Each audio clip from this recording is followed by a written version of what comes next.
Menarik mengamati kiprah dua orang muda, Agus Harimurti Yudhoyono atau AHY dan Gibran Rakabuming. Gibran anak presiden, AHY anak eks-presiden. Keduanya muda dan cerdas.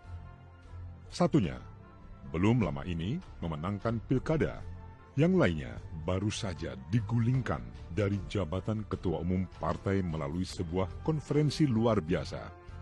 Lebih menarik lagi adalah mengamati bagaimana cara mantan Presiden SBY dan Presiden Jokowi menyiapkan anak-anak mereka turun di kancah politik. Sungguh perbedaan mencolok sekali, bagai bumi dan langit. Walaupun mereka sama-sama keluarga Jawa Tulen, tentu cara mendidik anak ini merupakan hak prerogatif bagi Pak Jokowi dan Pak SBY. Tapi karena mereka adalah para pejabat publik, menjadi sangat menarik untuk disimak.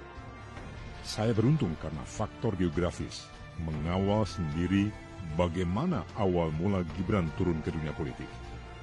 Dari sejak namanya muncul dalam sebuah survei tentang calon pemimpin daerah yang diharapkan masyarakat Solo sekitar 2 tahun lalu.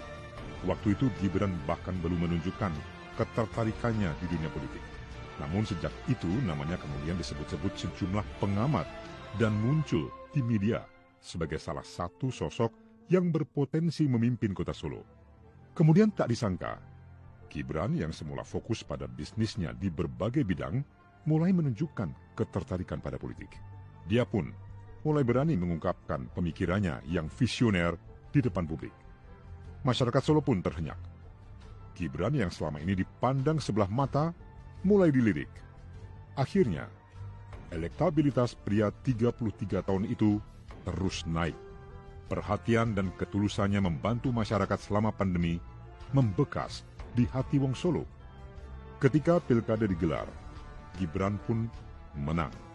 Kini, dia memimpin kota kelahirannya di Jawa Tengah ini. Dia pun mulai menjalani kehidupan sebagai pejabat publik tingkat bawah, sebagaimana dulu sang ayah menjalani hal yang sama. Bagaimana dengan AHY? AHY besar di lingkungan keluarga militer. Dia mengikuti jejak sang ayah.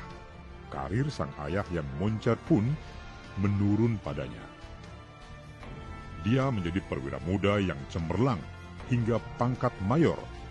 Si adik Edi Baskoro Yudhoyono atau Ibas lebih dulu terjun ke politik sebagai sekjen Partai Demokrat saat kepemimpinan Anas Urbaningrum tahun 2010. AHY terjun belakangan dengan mengorbankan karir militernya untuk maju sebagai salah satu kandidat dalam Pilkada DKI 2017. Namun, langsung kalah di pemilu babak pertama. Selanjutnya, 3 tahun kemudian, AHY terpilih secara aklamasi dalam Kongres 5 Partai Demokrat. Dia menggantikan sang ayah SBY yang memimpin sebelumnya. Jabatan Ketua Umum Partai di tingkat pusat seperti jatuh dari langit. SBY melibatkan anak-anaknya ke kancah politik di partai yang didirikannya. Untuk itu, sang anak harus mengorbankan karir militer yang besar kemungkinan merupakan passion sejak dia kecil. AHY harus meninggalkan profesi yang dicintainya karena tawaran jabatan politik. AHY sendiri yang mengungkap detik-detik saat dia menerima tawaran untuk dicalonkan sebagai calon gubernur DKI. Ketika itu, dia berada di Darwin, Australia. Dia sedang mengikuti latihan TNI Angkatan Darat bersama Angkatan Darat Australia. Dengan keterbatasan waktu yang dimiliki, Agus memutuskan menerima pencalonan itu. Kendati mengaku menerima tawaran itu tanpa tekanan, dia mengumumkan pengunduran dirinya dari militer sambil menahan tangis. Sementara, Jokowi membiarkan anak-anaknya, termasuk Gibran, tumbuh dan membentuknya sebagai sosok yang mandiri. Dia tidak memanfaatkan jabatan untuk memfasilitasi. Lihatlah Gibran, yang sepulang dari luar negeri, mendirikan bisnis catering. Tapi bisnisnya harus jauh-jauh dari order Pemkot Surakarta yang saat itu dipimpin ayahnya. Ketika Gibran akhirnya terjun ke politik, itu pun atas kemauannya sendiri. Dia pun bertarung secara fair di pilkada tingkat paling kecil. bukan langsung mendapat jabatan menteri atau yang setara, walau ayahnya bisa melakukannya. Seperti dulu Soeharto memberi jabatan untuk Mbak Tutut. Saat sang anak bertarung di kontestasi pilkada, sang ayah hanya mengawal dari belakang, membiarkan sang anak menjadi diri sendiri. Akhirnya, Gibran menang. Begitu dilantik sebagai wali kota, Gibran langsung menggebrak. Dia langsung turun mengebut vaksinasi dengan berbagai sasaran prioritas. Ini untuk mendorong pemulihan ekonomi dan pendidikan yang terpuruk karena pandemi. Gebrakan demi gebrakan pemimpin kota Solo berusia 33 tahun ini akan menjadi perhatian, tidak hanya bagi masyarakat Solo, namun bagi masyarakat seluruh Indonesia. Pekerjaan rumah Mas Wali masih banyak, tidak hanya menyangkut program yang kasat mata, lebih dari itu juga hal-hal yang tidak terlihat secara fisik, seperti hubungan antar manusia, human relations. Ini hal yang sangat penting, karena Mas Wali tidak akan bisa sendirian memajukan kota Solo. Wong Solo tentu ingat dengan Pak JKW yang baik kepada siapapun.